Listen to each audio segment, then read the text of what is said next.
Welcome to Buckets, Action Network's WNBA betting podcast presented by BetMGM.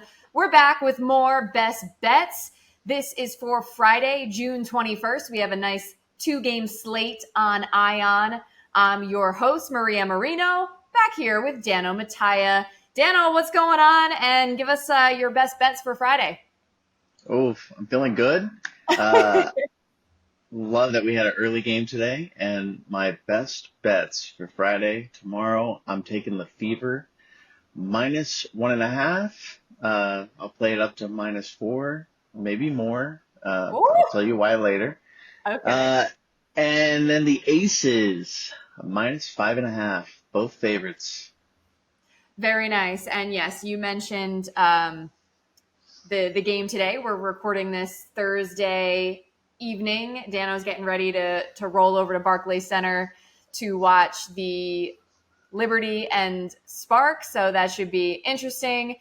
But in the meantime, Fever at Dream. This is kind of a juicy one, I would think, because we have a little bit of a revenge game brewing, or do we?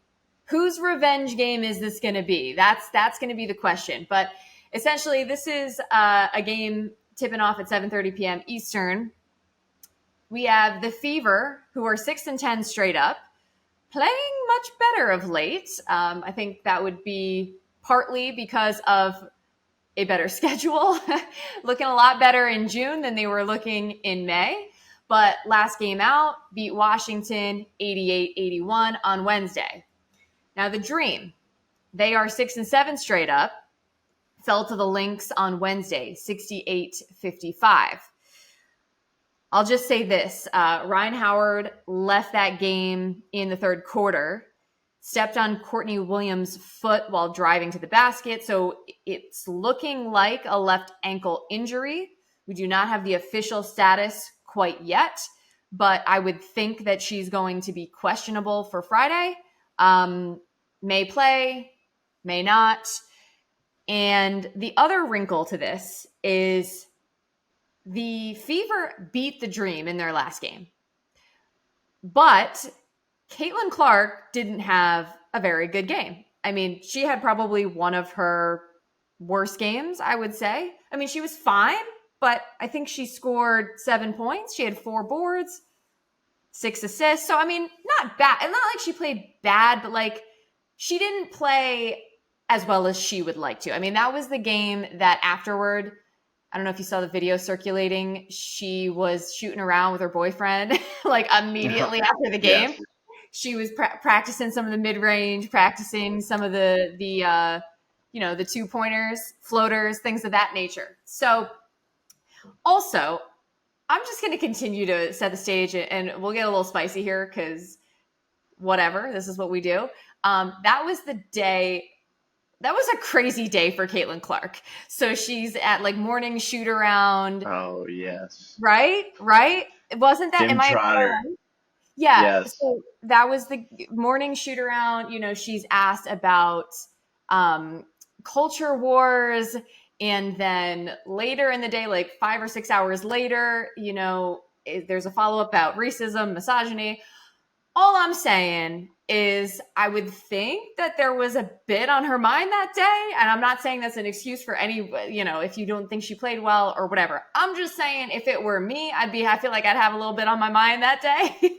A lot of social media swirling, although Caitlin is, I think, making a healthy decision, not, you know, paying too much attention to the social media. So anyway, I say all this to set the stage for the fact that yeah, the Dream are going to want to, you know, they're going to want to get revenge here because that was definitely a game that they could have won. But at the same time, I feel like the Fever probably smell blood in the water. They're playing better. They know, you know, Ryan Howard is not going to be 100% if she's playing. And I also think just Caitlin as an individual is going to want to have a much better effort than she did in that first game. Tell me why you like the Fever, Dano.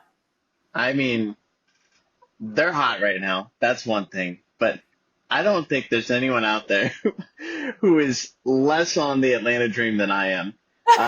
They should have lost to the Sparks, but the Sparks absolutely tanked that fourth quarter. I don't know what Kurt was doing, pulling Hamby. You didn't want to win. They had one of the worst offensive performances of all time in Minnesota. Alicia Gray literally had the worst shooting performance in WNBA history. Ryan Howard's hurt, but she was 1 for 9 before that. I just don't think that's a team with good vibes at all. And I am going to be fading them as much as possible.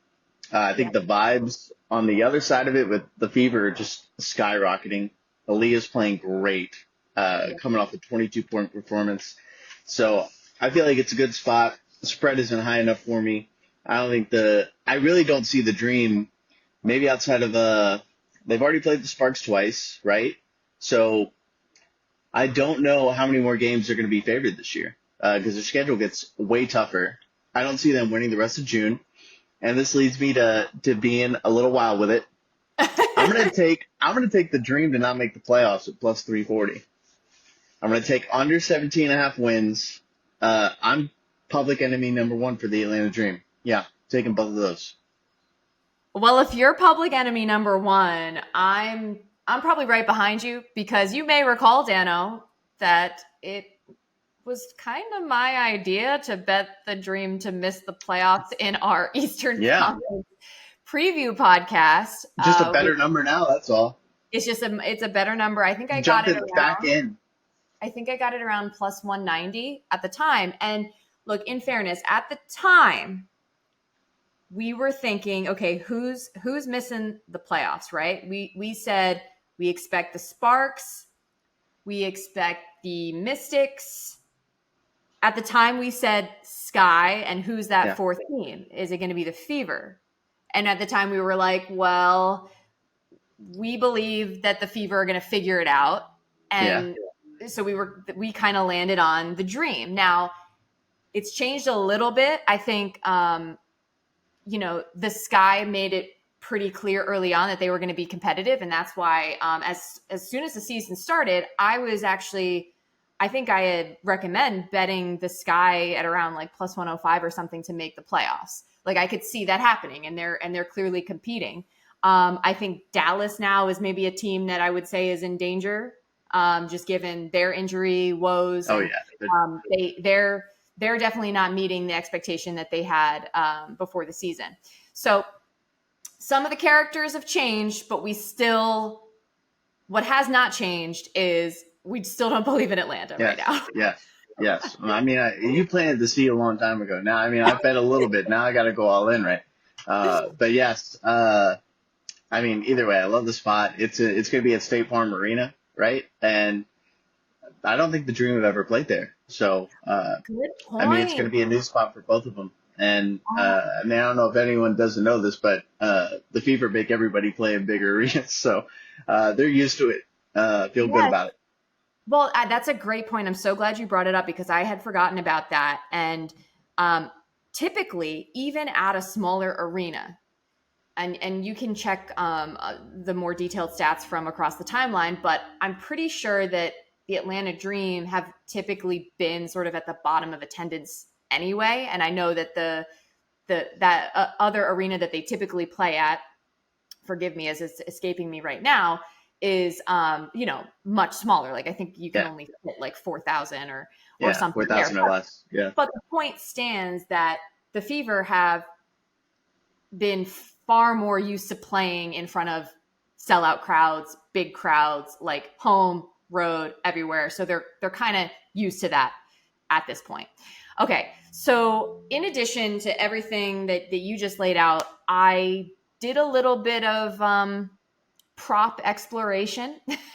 So I have some thoughts, and tell me what you think. Now, I'm pretty sure the first time I bet this, it was with you on a pod right before, I want to say the first time the Fever played the Sparks, and I said Caitlin Clark over 12.5 rebounds and assists, which happened to hit that time.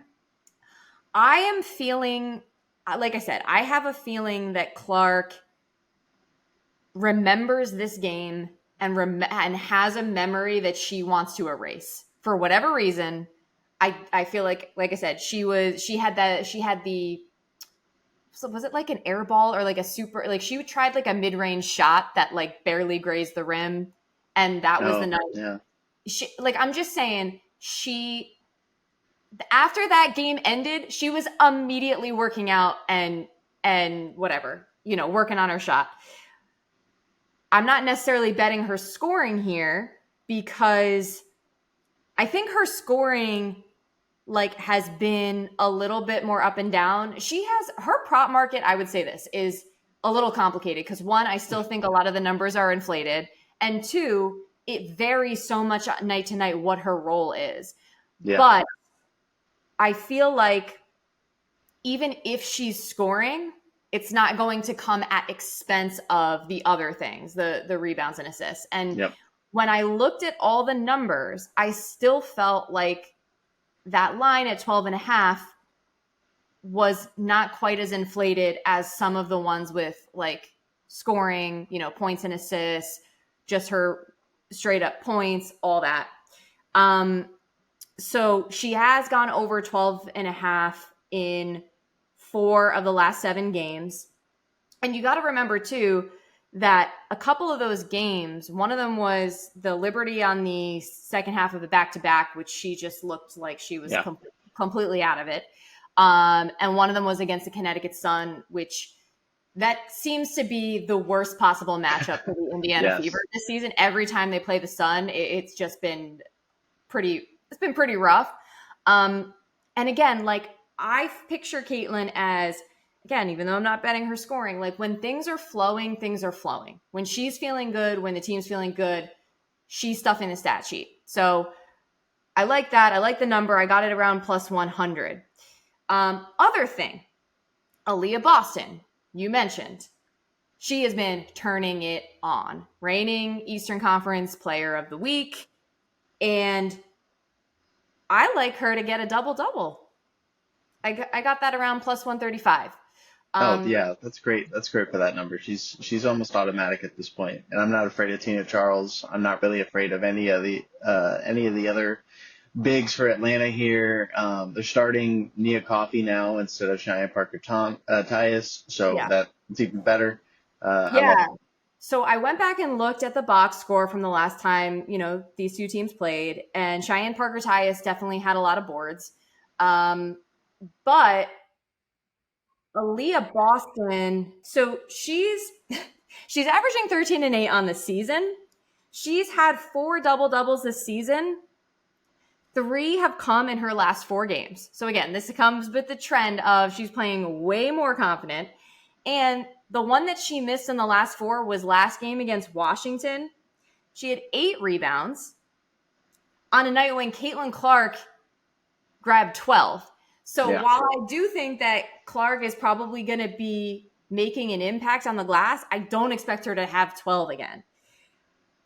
Therefore, Aaliyah Boston, I am here for that confidence being sky high, just the Fever gelling. I feel like it all falls in line with you leaning Fever in this game. And both of these are, I could just see them happening. Yeah, it's so fun betting on Caitlin Clark too. It is so fun. Well, again, like I'm not trying to just surface. You can't just surface bet like Caitlin Clark. You really have to dig a little bit because I think that you're not always going to find value with her. So there we go. That's those are my exploratory props for the game. I think we can move on to the next game, which is Sun at Aces, 10 o'clock Eastern. And you are betting the Aces minus 5.5. I'll say this. The Connecticut Sun, 13-1 straight up. Now, beginning of the season, they were not covering a lot of games. They were playing a lot of tight ball games. They've been better recently, 5-2 against the spread in their last 7. Last time out, were double-digit favorites against LA, so they did not cover, beat them 79-70. You and I have discussed and one Brendan Glasheen may not be pleased to know that the Sun haven't had the most difficult schedule. In fact, our own Sean Kerner, who is our director of predictive analytics at Action Network, according to his model, the Sun have had the easiest schedule in the league to start based on quality of opponent. Feel bad because I don't want to disrespect with the CT on the end, the Sun, because I still think they're great. But they've played New York once, a loss, beat Minnesota by a point in overtime, did annihilate Phoenix, but that was without BG, without Beck Allen, yada, yada, yada. Then cue the Aces and the return of one Chelsea Gray. So Aces are 7-6 straight up, but they just had a nice little win over Seattle, 94-83. Gray came off the bench, did have 7 dimes in 16 minutes. Jackie Young, 32 points. What say you, Dano? I feel like I'm making like the most epic like buildup of all time. I know it sounds like it's gonna be an awesome game between two great teams. I just think it's gonna be a tough one for the Sun. I mean, traveling all the way to Vegas, especially for this team who, like we said, hasn't really played anybody. They haven't played the Storm yet, haven't played the Aces yet. We've seen them get annihilated by the Aces in the last few years. I think they've gotten them one time, and that was on a back-to-back, and then John Quell's year, I think the Sun got them once in Vegas, but I think there's a rejuvenation with the Aces. They're excited now. They got a huge piece of them back, so that matters. I love the Aces against the Storm, and I love them in this game. And I think the Sun got to go play at Seattle right after this game too. Not going to be pretty, and it's a tough road trip, and you got to start it against a hungry Las Vegas team who doesn't want to go back to 500. So I think this game easily ends by at least 7. So I played up to 6.5. There you go. Yeah, I mean, I don't want to be in the Aces' way right now because I think they got to a point where it was starting to turn some heads. Like Jim and I talked about it on our last podcast. Like there were some losses there that were a little bit head scratching for a shorthanded Aces team. And you have the best player in the league on your team. And this is actually, it's fun because you have some MVP candidates. You have Alyssa Thomas, Bree Jones is playing very well as a big. And so this is going to be, I could see this being one of those Asia Wilson like statement games. Mm-hmm. But yeah, this is a huge test for the Sun. It's commendable, like I'm pretty sure best start in franchise history record wise for the Sun. But like, how do you measure up against those upper echelon teams? Yeah, and I'll be the first one to disrespect them. Here we go. Take my words. Absolutely not a believer in the Connecticut Sun. They're a solid team. Great defense. Been holding opponents to. I mean, I can't believe the Sparks got to 70 against them. But yeah, I mean, I don't trust their bench as much, and I think that's going to show a lot. What the Aces are going to get from the talent of guards they have. It's kind of a semi-revenge game for Tip Hayes also, who played at Connecticut. Yeah. So, I mean, I'm for it. I'm for the spot. I don't love being pro Aces as a Lips fan, but got to do it for a little while. They're going to go on a run here. There you go. But that just goes to show that you're not, using your bias in betting here. Great point about Tiffany Hayes. Real quick sidebar. We're almost done. We'll get out of here in a minute. But I got to say, when I saw that Tiffany Hayes news, I was like, really? Really? Like, I mean, great, super smart pickup by the Aces, in my opinion. But, I mean, the Sun are like, they're not, I guess you would say they're not, on Aces level, but they are like right there in terms of like, they are contenders. They were top 3 last year. And Tiff Hayes was like, what do you think? What did you think about that?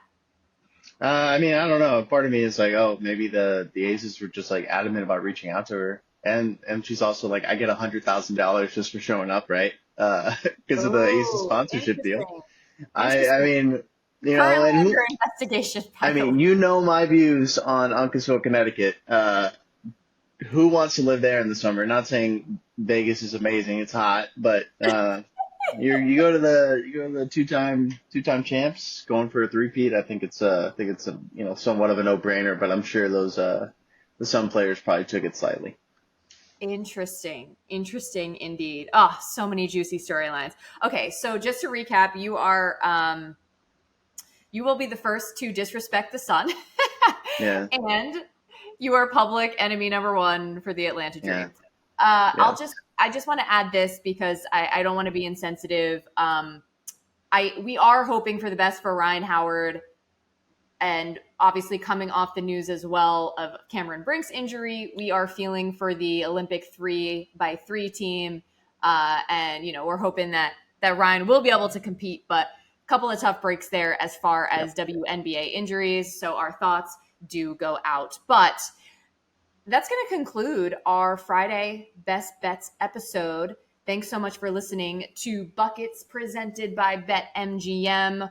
We'll be back Tuesday with more Best Bets, and that's going to be a Commissioner's Cup preview, so stay tuned for that. But Dano Mattia, thanks as always for joining. Thank you. Let's get buckets.